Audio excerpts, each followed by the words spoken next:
దర్శి నియోజకవర్గ ఎమ్మెల్యే అభ్యర్థిగా బూచేపల్లి శివప్రసాద్ రెడ్డిని అధిష్టానం ప్రకటించడంతో ప్రస్తుత ఎమ్మెల్యే మద్దిశెట్టి వేణుగోపాల్ పరిస్థితి సంకట స్థితిలో పడింది. రాష్ట్రంలో 175కి 175 సీట్లు సాధించే లక్ష్యంతో గెలుపు గుర్రాల వైపు జగన్ దృష్టి సారించారు.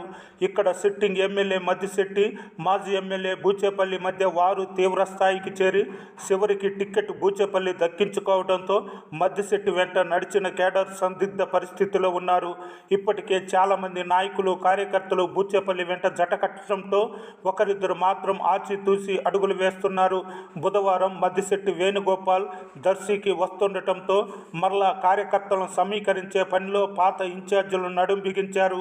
ఒంగోలు పార్లమెంటు సీటు తనకేనంటూ ప్రచారం చేస్తూ తన వర్గాన్ని కాపాడుకునే ప్రయత్నం చేస్తున్నట్లు విశ్వసనీయ సమాచారం. 5 మండలాల కార్యకర్తలకు ఫోన్లు చేసి హాజరు కావాలంటూ దర్శిలో తన కేడర్ను నిలబెట్టుకునేందుకు మద్దిశెట్టి ప్రయత్నిస్తున్నట్టు తెలుస్తుంది. మరోపక్క జగనన్న ఎవరిని అభ్యర్థిగా ప్రకటిస్తే వారికే సహకరిస్తామంటూ కొంతమంది కార్యకర్తలు తెగేసి చెప్పినట్లు తెలుస్తుంది.